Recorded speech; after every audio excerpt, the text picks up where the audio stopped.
Welcome to Obstacle Running Adventures, the podcast that fuels your passion for obstacle course racing, running, and all things adventurous. Whether you're a seasoned pro or a weekend warrior, we've got news updates as well as interviews with athletes and other key members of our athletic community. As a weekly show since 2017, we have covered everything from championship and virtual races to fundraising events and FKTs. And now, here are your hosts, Michael Stefano and Caitlin Ritter. Standing on the corner, lost all my clothes. Hi guys, it's Caitlin. And Michael Stefano. Oh, Caitlin Ritter. And how was your weekend? It was good. You planned a mystery ride day, but first I had to run my run. Well, yes. Yeah, you had to get your training done, and then we had like a mystery ride day, which will be the May Patreon video once we release April. No. May. No. God, what comes before? March. March has to come out soon, and then April will come out, and then May will come out. But yeah, that'll be the May Patreon video. Do you guys know that there's like wooden trolls hidden all over the world, and you can go find them? Correct. We found 2 of them. It was very fun. It was very fun. Yeah, good. And let's give a shout out to our sponsors. Shout out Mudgear. Use code ADVENTURE for 15% off your next Mudgear purchase. And Caterpie, use code OCRReport20 for 20% off your next Caterpie purchase. Also, you can use the OCR report code for 20% off your next Spartan Deca or Tough Mudder event, and that's OCR report 20, all one word. Perfect. We're going to shout out the $5+ Patreon supporters. Jason Dupree, Samantha Thompson, Bradley Keel, Charlotte Engelman, Aaron Grindstaff, Laura and Stephen Ritter, Hank and Arlene Stefano, Cheryl Miller, Jessica Johnson, Christopher Hoover, Kevin Gregory Jr., Evan Irick, Brent George, Logan Nagel, Asa Connington, Seth Rinderknech, and Robert Landman. Yeah, thank you guys so much for the support. We greatly appreciate it. And to the OCR Report for being a great home for us on the internet. And to Will Hicks, the Podfather. Check it out over at theocrreport.com. And shout out to our sponsored athletes, Javier Escobar, Kelly Sullivan, Ryan Brizzalara, Joshua Reed, and Kevin Gregory. Yeah. We're going to get to some poll results, which Caitlin put up a poll I didn't know about, which again is fine. I didn't know. Surprise. So Caitlin says, what's your go-to milk? 42% of people said cow milk. 33% of people said almond. 8% said oat milk. And 17% said chocolate milk. What would you go with? Cow. Yeah. I think I would go with either oat or almond. Maybe oat, because oat... It depends. Like your go-to milk for having a glass? Cow. Your go-to milk for having like a cereal that's almond-based, like Honey Bunches of Oats? Almond. Cow. Your any other cereal? Cow. Your go-to for like adding to like a latte or something? Oat. Because almond has like a weird taste to it, but oat's kind of pretty plain. Adding it to your protein drink? Anything. I feel like I've gotten us in an oat milk because I know you used to drink a lot of almond milk, but one of my students has severe tree nut allergy, and I'm always afraid I'm going to like accidentally poison her. Yeah, gotta get that protein. We have a meme of the week, which we haven't done, all year? So I reached into my big bucket of memes, and I pulled out Farmer Joe's Gym and Tanning. Get the workout of your life. Membership $0. Open 24 hours. Pull weeds, dig holes, state-of-the-art open air tanning. Yeah, I love that. That's funny. That reminds me of the time I got that tree root out of the ground. Right. You know, there's 2 more roots in there, and I just kind of mulched over it. You know I loved getting that out. Well, you didn't get the other ones out, and it's been like years, so I didn't know there were more ones to take out. Yes, you did. They were a fight. It was rough. But it's mulched over and looks okay. And hopefully everything will stay done underneath that. We're going to get to some quick news, starting with one that you may have seen in the show notes last week because I forgot to take it out because I forgot to talk about it. But Sean, I can't say his last name, Degnan, had unfortunately passed away. He was a member of the OCR community, one of the New England Spartans. He was young. Yeah, we had him on the show. Yeah, he was 49 years old. He died on May 2nd. And looks like the New England community is going to be doing some things for him. I think they had his name up in like the Wasson Pond Pounder, or like they had like a wave for him, and looks like Fit Challenge is going to be doing something. So link down below to learn more about him. But it's a loss. In happier news, DJ Fox completed the Cocodona. Yep. How you say that? 250 miler in 69 hours, 28 minutes, and 1 second. He said, I ran very well until I didn't, until I did again. Yeah, and I'll say it. I said it in a comment, and I'll say it here too. Super proud of you, bud. That's amazing. Crazy. Can you be like paced for something like that? I believe he definitely had a crew. I think he had pacers. I don't fully believe I know how it goes. But there is a side of me that I'm like, oh, I would totally love to be him. But I'm too slow, and the amount of training I'd have to put into that, I could never. But I will just live through his amazing adventures because he's awesome. Place he came in? I do not. 7th. Awesome.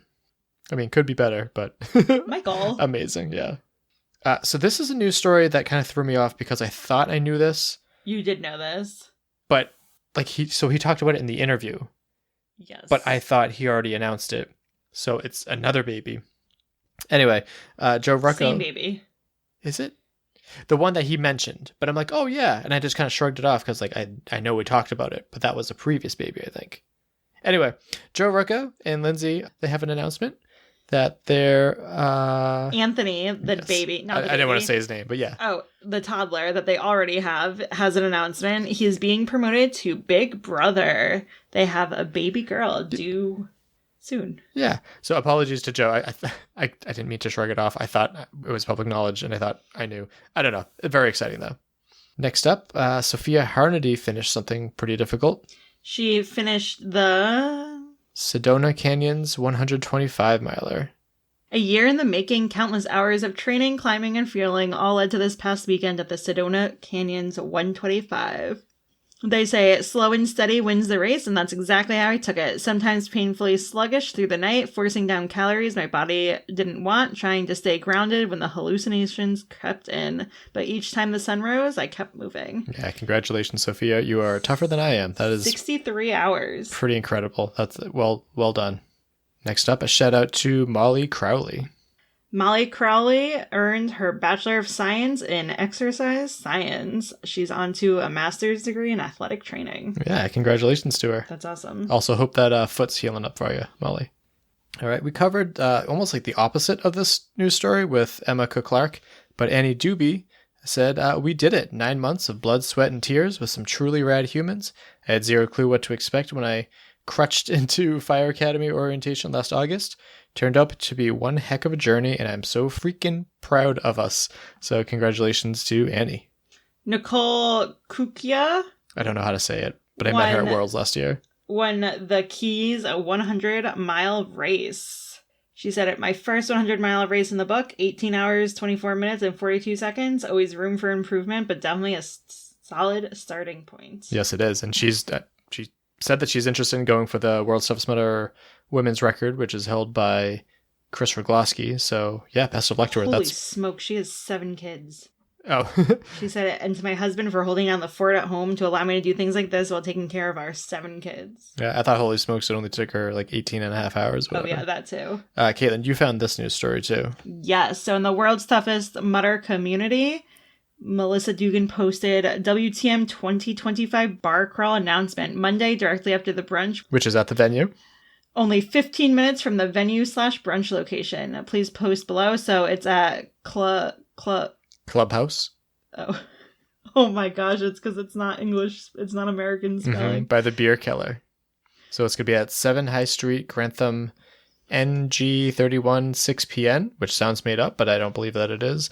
So go RSVP to her because she, as always, does an excellent job putting all this together and make sure it's not a shit show. So we appreciate her doing this for the community. And guess what your name tag won't have to say this year? Oh, the whole like Caitlin's not here, blah, blah, blah. Yeah. Evan Paparis has a new book available, The Combatives Blueprint. Combatives. Combatives? Like, yeah. Isn't that what I said? I think you said compative with a P. Oh. Now available both in digital and physical. He said head on over to the online store to pick up a copy for yourself. Yes, and congratulations to him for publishing yet another book. That's a lot. How does one write a book? Typing and submitting and reviewing. Like a publisher has to do it? You'd have to talk to him. I have not published a book before yet. Someday. Podiums, starting with Savage Race, Maryland. In third place, Malia Oshner. In second place, Emily Angel. And in first place, Chris Roglowski. Holy smokes, by 9 minutes. Gloss. I think of lip gloss, not glouse. Roglowski. Okay. For the men, in third place, Joe Kurth Jr. In second place, Baxter Hummel. And in first place, Alex Hagenweiss. Hagenweiss, yeah. He's a listener to the show. I don't know if we read that one last week. I can't remember. Well, we might be reading it again. And now we have the Deca NorCal Ultra Deca. In third place, Lucas Garrett. In second place, Andreas Levia. And in first place, Edward Carrot. And for the women, in second place, Julie Beast. And in Best. And in first place, Hannah Franciosa. We had her on the show. I think you might have interviewed her. Just because they're on the show doesn't mean I remember how to pronounce their names. That's fair. I have a really good memory with once I've talked to you on the show, I remember all the things about you. Yes, but when is my birthday? What? But when is my birthday? Oh, obviously May 24th. Boom. Never questioned it. Spartan US National Series Big Bear Sprint. In third place, Sabrina Buhagiar. That's difficult to say. Fair. In second place, Casey Monroe. And in first place, Ali Tippett. And for the men? In third place, Giovanni Mendoza. In second place, Matteo Paliza. And in first place, Jeff Shady. And for the Spartan Big Bear Beast? In third place, Dylan Schaffer. In second place, Noah Regner. And in first place, Orlando Lopez. And for the women, in third place, Zaria Tolman. In second place, Noelle Morrow. And in first place, Rachel Munez. And for the Spartan Austin Super for the men? In third place, Paul Massey. In second place, Chris McMorrow. And in first place, Luke Carnicus. Yeah, it's tricky. And for the ladies? In third place, Melody Bourne. In second place, Isabel Zamara Zarate. Oh, I've heard that name before. And in first place, Jessica Dorsey. Perfect. For the Spartan Big Bear Super? In third place, Matthew Quinlan. In second place, Giovanni Mendoza. And in first place, Matteo Paliza. And for the women, in third place, Claudia Bonjanovi. In second place, Sabrina Buhagiar. And in first place, Casey Monroe. Why are you laughing at me? Because that's what I say when I want something. Paliza. Is that it? Did I miss any? Nope, that's No, it. we just freaking flew through them. Well done, you're a professional. Secret link, there's 5 of them down below. So let's get to what this episode is all about. We admittedly haven't had any episodes covering the US Spartan National Series so far this year. So I looked at the third of 4 series races, which took place in Big Bear, and decided to change that. So I first met Sabrina Buhagiar when doing finish line interviews at Spartan City Field last year, and I saw her again when we were preparing to start the Spartan New Jersey Ultra last month.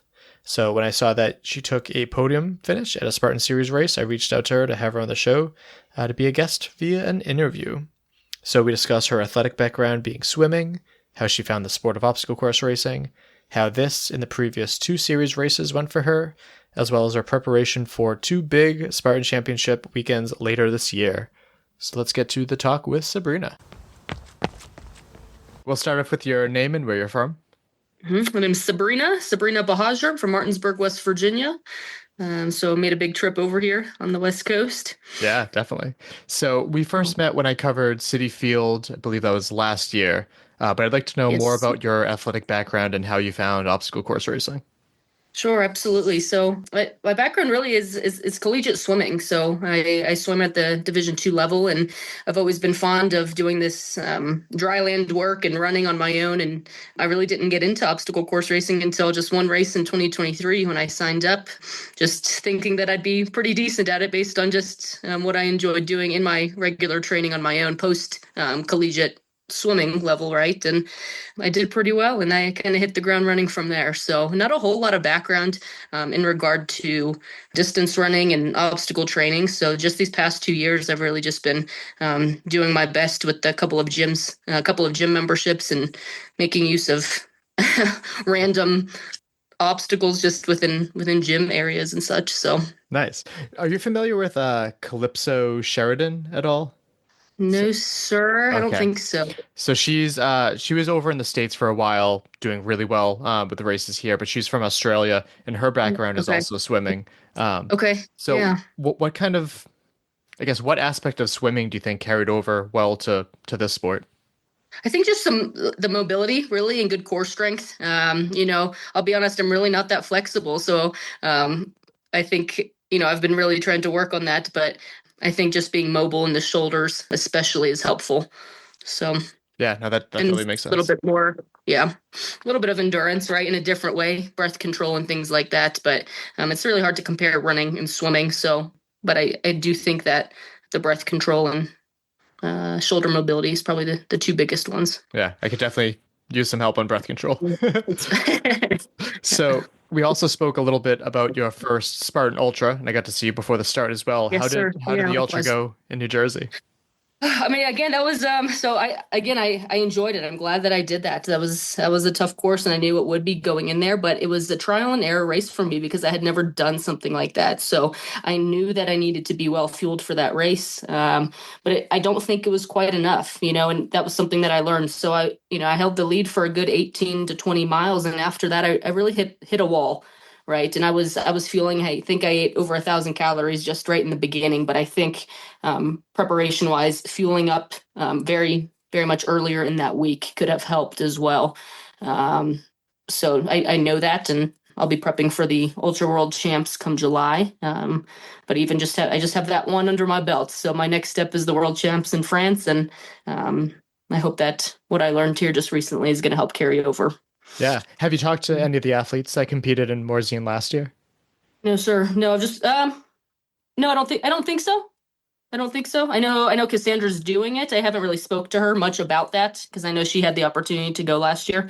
So I've just kind of been following along on Instagram and Facebook and reading people's comments, and I'm in all the group chats, right? So yeah. I know the elevation is going to be extremely great. The obstacles are different. I know there's the big water obstacle, so I'll take that for what it's worth, and I'm really looking forward to hopefully making up some ground there too. Whether or not I have a log in my hand, I don't know, but they're going to throw something at us. Right. Cassandra Gill was the first person I thought of too, because I know she went out there last year and did pretty well. I know she wanted to do better, so she's returning this year. Of course. Yes, absolutely. But she said, and I heard from all people, it's a beautiful course. So that's I'm sure. Yes. And I figured that the one in New Jersey would help maybe compare just a little bit to what kind of elevation we're going to have, right? It's hard to say. It's going to be an experience like I've never had before, but I'm going to be making that trip a week prior to hopefully get acclimated with the elevation, the time zone, all that kind of stuff. Nice. And a week prior is going to be World's Toughest Mudder too. Any plans to go and spectate that at all? No, sir. No, I know a couple of folks doing that though, so that's pretty exciting. Yeah. Maybe long term, I'd like to do something like that too, but can't do them all. Yeah, no, that's totally fair. You got to pick and choose, but yeah, World's Toughest Mudder is my favorite event. I'll be out there for that one. I was going to ask, what's your next? Is that your next one? So I won't be running it, but I'll be helping with. So my wife's going to be running it for the first time, so I'm going to be pit crewing her, and then I'm going to be covering it, and then if I can do a third job, I'll be helping with the live stream as well with the OCR report. So absolutely, just a great community. Yeah. Yes, sir. I think so. That's been one of the best parts. Everyone's reaching out, especially on social media, and then seeing those people in person and meeting them. It's pretty awesome. Yeah. So talk to that a little bit too. Like, how have you been received by the OCR community? How did you first find it? Again, just on social media, as no one really reached out to me. Again, I just kind of started this randomly on my own through the advertisements I was seeing, right? And then the more I'm getting involved, the more people I'm meeting. And again, someone like yourself just kind of reached out, and it's been awesome. So I have a lot of new friends, and it's pretty great. Awesome. Glad to hear it. And now you've been taking on the series this year. What were your thoughts getting ready for Spartan Big Bear? I knew the elevation. I was ready for it, though. I'm not a huge fan of those flat courses. The sprint races, I know that I can make up some ground with a little bit longer or greater elevation. So this one was my best one thus far. We've got Utah. That's going to be right after Morzine. So that one's still up in the air for me, but it's not looking like I'm going to make that trip. But I hope the series changes. I know it has every year. I know Spartans come out with something different, but I do hope that it can be a little more accommodating to everybody's levels and not just those sprint races again. But I knew that again, and I signed up, and I knew I wanted to finish what I set out to do originally, but I would prefer something a little different format. Yeah, Spartan Series has made a lot of dramatic changes in recent years. It's primarily been it's primarily been the longer the better, all attention to the beast, which is great, but then it completely neglected the sprint. And then it did and I don't want that either. Maybe one of each, right? One of each, two of each, I don't know. So. That's all we want. One of each would be perfect, and then they overcorrected, and then they did a 3K series, and before they even really tested out the 3K, and that was kind of radical too. That was my first year. And when I saw that, I knew that they were running something a lot shorter. I was like, oh, that's interesting. Yeah, You know? it's weird because it was like time trial format in a way, in that you had to pace yourself a little bit, and you wanted to like do well, but you didn't want to do too well that you were burning yourself out for like the last wave. Sure. So it's Yes. interesting.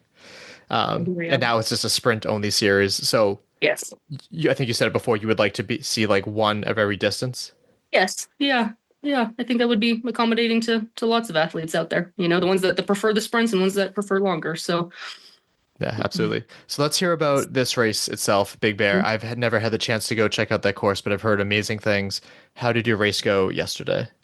I think it went really, really well. I took the mountains with a grain of salt, just like everybody else, right? But I paced myself, and I kept moving. I kept moving. Obstacles went pretty well. Spear throws always a hit or miss. I fell off. It was the Z wall. The Z wall. I slipped right off. I'm not sure why. I'm usually making that one, but I was able to make up some time and catch back up after that. I don't know. I enjoyed it. It was a great time, and looking forward to what's next. Yeah, for the Z wall, because I know there's been a little bit of changes. Was it the Z wall, or was it just like It was. Okay. No, it was the actual Z wall. It wasn't on the map originally, so it was a surprise on yesterday's course. I knew I was going to hit it again today, but it was coming right down a hill, and I have no excuses. I just fell off. I'm not sure what happened, and that's all right. I took my penalty lap and then just hit the ground running and kept going, so it's all good. And how was the travel there? Because I've been to some places in California, but I don't think I've been to that area. Like, where did you fly into and all that? We flew into Ontario yesterday, or not yesterday. When we came, it was on Thursday. It was a nonstop flight. No, we had not a nonstop flight. We stopped in Denver, Colorado. Ooh. Had a quick layover. It was just an hour layover, not even, and then came here. So it was two flights on Thursday. Nice. And then real windy getting up here. The elevation's extremely great. And I wasn't feeling so great on the drive up here, but I knew it was just so windy. We had a rental car, and I started to feel funny. But once we got up here, we were okay. Yeah, I do not do well with elevation or any of that, not even in New Jersey, where it's more... It's different. It does. It was a little bit harder to breathe, but it's okay. Yeah. It's okay. We got here a little early to prepare, so... Right. And so you took third overall. How did that feel? Yes, it was pretty awesome. I was told I held fourth on the past two national series races, so being able to make that podium spot was fun. And I know first and second was a battle, and then it was a battle between Cassandra and I for third and fourth, and it's fun that way, So yeah, what did you think of your competition for this year's series? Because I haven't really been familiar with a lot of the names this year. I don't know a lot of the women. It was just Claudia that she's from Italy. She was one that I hadn't met before, but Casey is a Spartan OG, right? And I've competed against Cassandra before, so I think the same faces, people that I was familiar with, and then it's just nice to know that you're going to see those same folks at the other designated courses. Yeah, definitely. And then you touched on it before with the fourth place finish in Jacksonville and Charlotte. So how did it feel to finally get one place better, but now to be on the podium? Yes. Yeah, no, it was great. It was good. I'm very, very pleased. Very pleased. And again, this was my favorite course out of the three with that greater elevation. And I think that's what I prefer. So I'll take it. So what made you want to take on the series as a whole earlier this year? Just more of my rankings from last season. Again, I know I'm not far into it, but last year I was very thankful to make first place in each of the races that I had competed in. So of course I want to take it a step up and compete against the best of the best. And that's what I wanted to do. And that's what I plan to do for the world champs as well. If I'm going to win age group or win at these lower level Spartan races, then I want to challenge myself. And there's no better way to do that than the top level. So yeah. What advice would you give to someone that's like on the cusp and is always doing like age group, but is unsure whether or not to bump up to elite? Because again, there's like the split. If you start to right, and I think if you start to regularly win your age group, then take that step up. I think some folks that are, and honestly, there are some folks that are running the elite that might need to take a step down, and I don't mean that in any disregard to what they're trying to do. But if you're winning age group, I think you can step up. But there are a lot of folks that were there yesterday too that were signed up as elite, and kudos to them, but I'm not sure if that was quite their place to be, right? Fair, And yeah. and I really mean well, because Spartan's really accommodating to everybody. But you know, if you're brand new, you start with those open races, see where you stand. You move up to age group. You just kind of take each stepping stone. Yeah. And stay consistent with what you're trying to do. And ideally, and you let me know your thoughts on this too. I really like the system that they had in place before, for a short year before they changed it back, where if you ran competitive, the top athletes were elite, and then the rest were like age group awards. What were your thoughts on that, instead of like separate categories as a whole? No, I think I prefer that. Was that last year? Was that how it was last year? I believe so. Yes. Yeah. And that's, yeah, you had to I think you based your times Right. when you were registering to get into a certain category, whether or not Spartan actually removed people if they saw that their time, you know, I don't know if they actually ever removed folks from that, but I did prefer that format much better as well. Yeah, that would have been nice, because there's some races, because anyone can sign up for elite right now, and I don't think that's right. Right. So, and then on the other side of things too, there's some races where, not the series races obviously, but there's some races where it's like there's one woman finisher for the elites, and it's like, well, some of those age group athletes could have like stepped up and got an award there too, but it's a tough balance there. Yeah. You kind of had to pick and choose what you wanted to do this year, whether it was an age group series, an elite series, or just, again, running those open competitions. So right, too, especially since it's cheaper too, with them having the two age group series, the East Coast and the West Coast, which that was a good idea. Yes. Yeah. I enjoyed that as well. I looked at that originally. I was like, no, I'm going to take it one step up, and that's what I wanted to do. Because it's tough too. The sport's expensive. Like flying all the way out to Big Bear, I'm sure wasn't cheap. Sure, and I have some financial support, and I'm very grateful for that. But again, long term, I'll be looking hopefully into some other support financially, and sponsors and things like that. It takes time. I know it does. So, but everyone's in the same boat. So awesome. And how did your first race go in Jacksonville? So you said that you didn't like short and flat courses, and this was both of those. That wasn't my best, but I actually think I felt the weakest at that point. And I was training all fall and winter, and I'm not quite sure.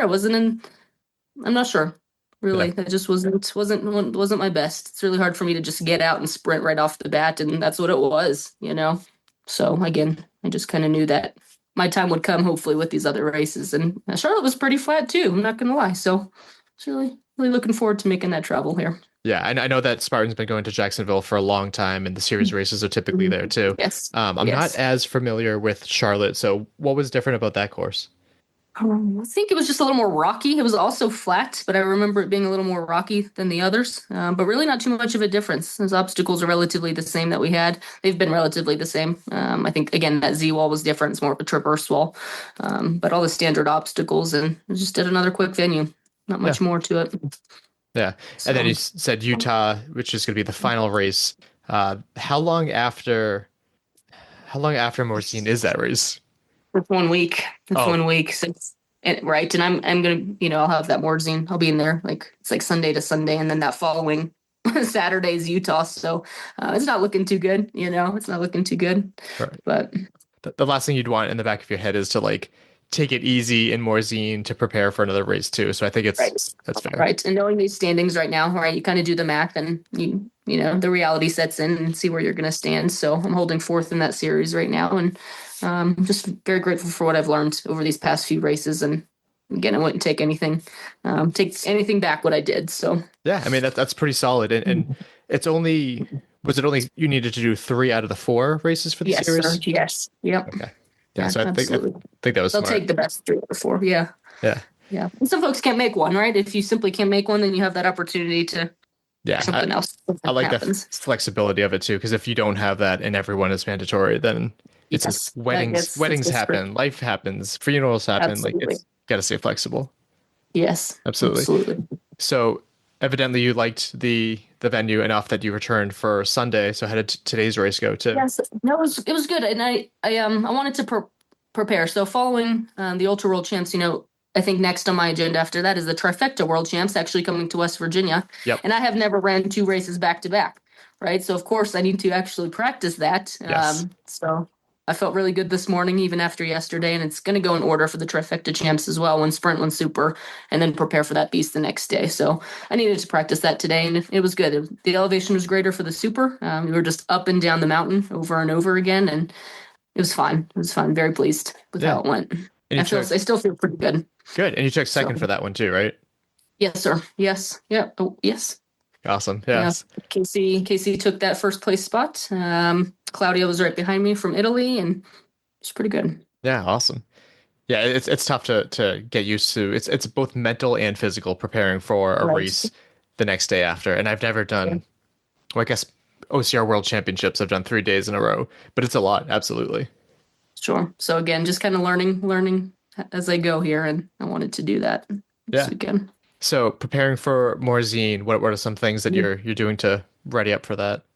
Just time on my feet. I need to keep running, right? I still swim. I've talked about that a little bit. I still swim a couple days a week for some recovery and flexibility, things like that. But I strength train three days a week. But I know I need to get back on my feet even more, and maybe some more trails too, and just keep that elevation, stairmaster, running uphill, all that stuff. Yeah. So, Now, did you say you're from West Virginia, that area? yes, sir. Yes. Okay. So yes. how close are you?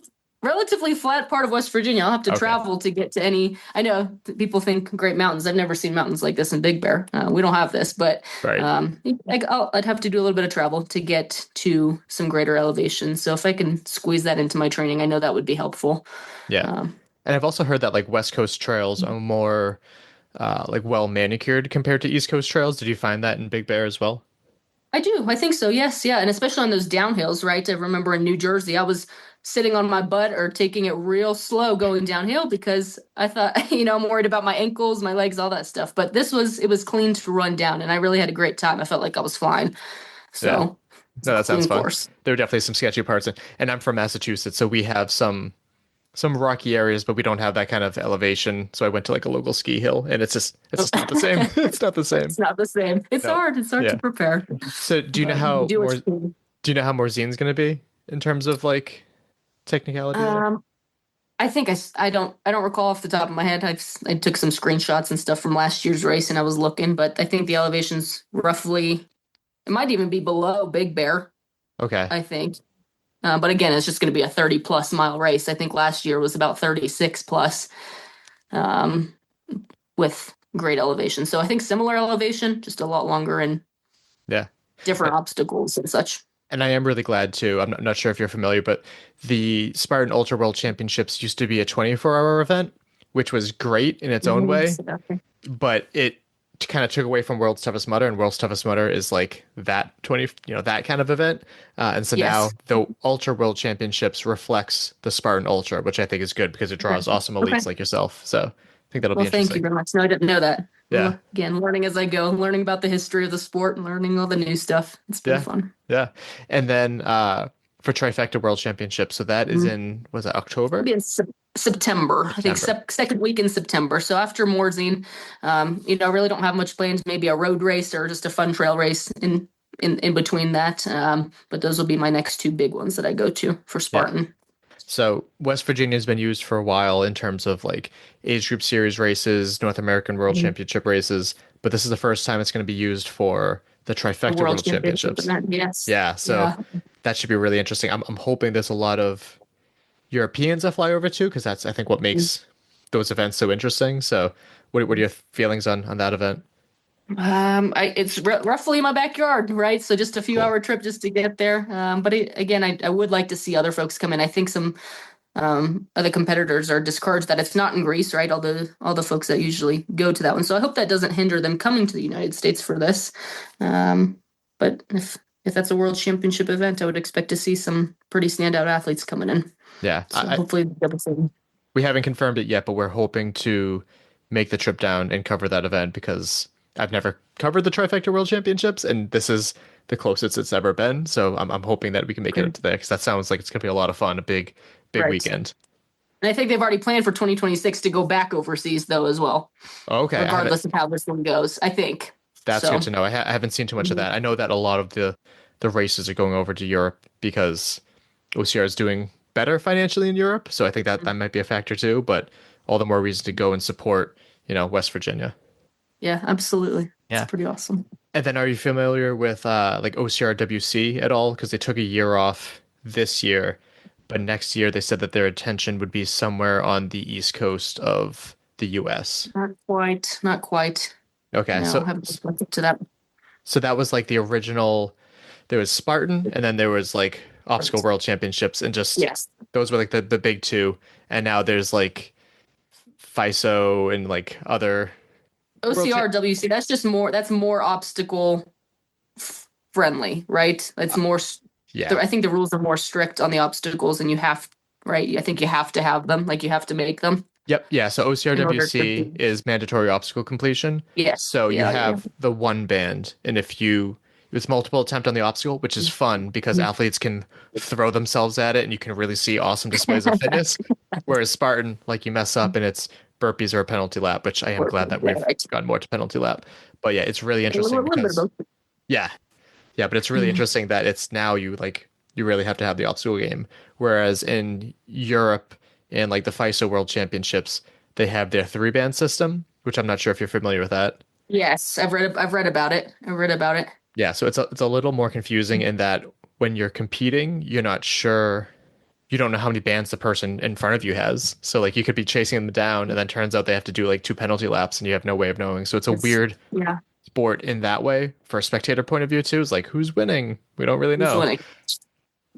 Exactly. So we'll see if I can go that route one day too. There's so many paths you can take, right? And I'm still trying to figure out exactly what is best for me at a physical level, and I'm starting to piece it together. I think slowly. So, but I think the reason why I bring that up too is I think West Virginia, and I have no background knowledge in this. I know people behind the scenes; they haven't told me anything, but I feel like West Virginia would be a pretty good venue for OCRWC. Okay. And I think that'd be pretty cool to revisit that place or wherever it ends up being on the East Coast, but hopefully make it out to that one too. Sure. Absolutely. Yeah. So I don't want to take up too much of your time, but we talked about those ones. Are there any other events that you have planned for the rest of the year? Any like fun local ones or anything?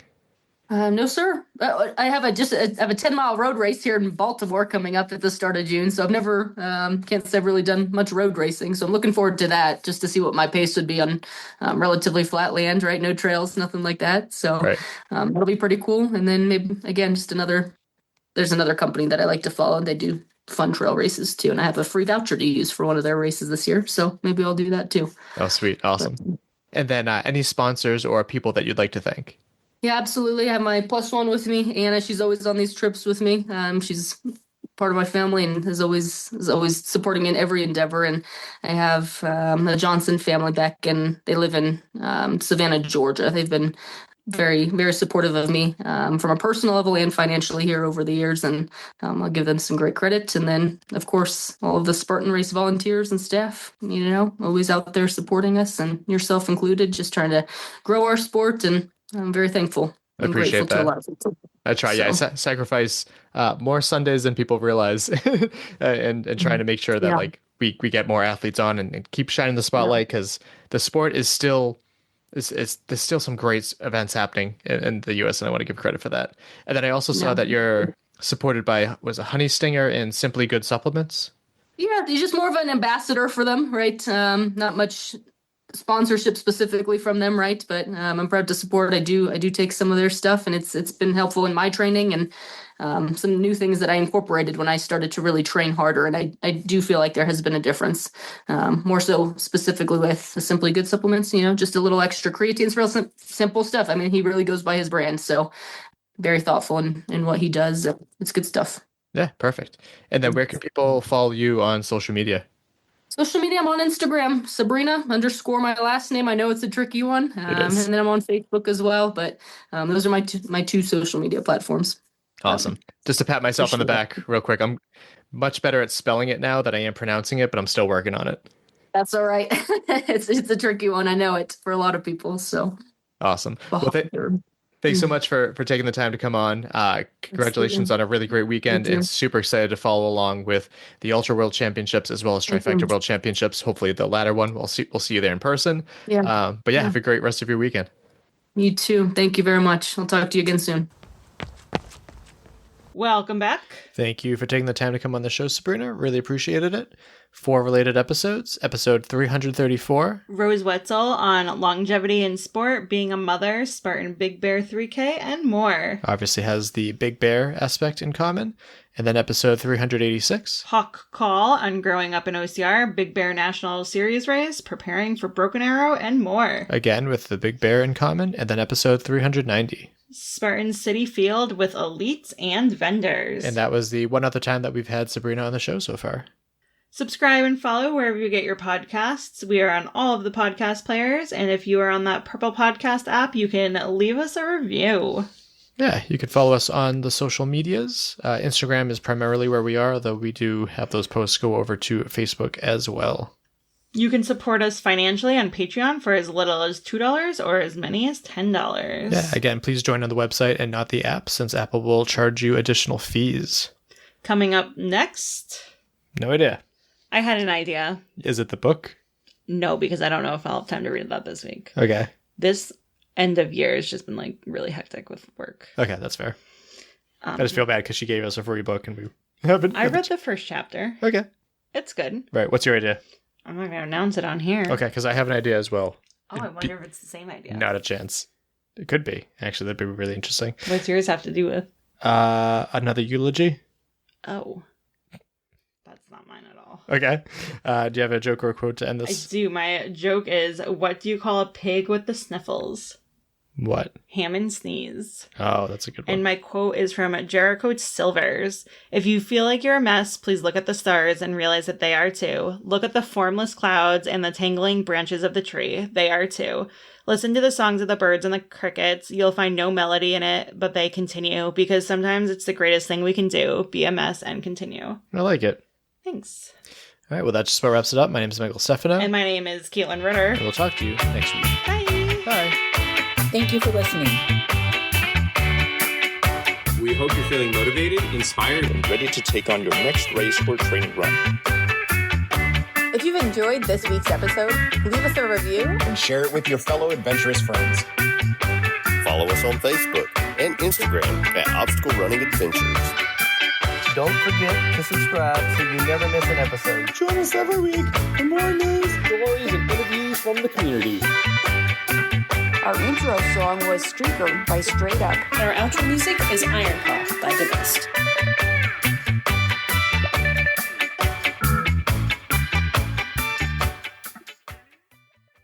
Hey. Hey, how's it going? Hi, I'm doing all right. How are you? Pretty good, thanks. I gotta say, this is probably the quickest turnaround of like reaching out and like getting Really? the interview going. So I appreciate your flexibility. Absolutely. I'm ready to do it. Got all Perfect. cleaned up, ate something, and hopping on here before the awards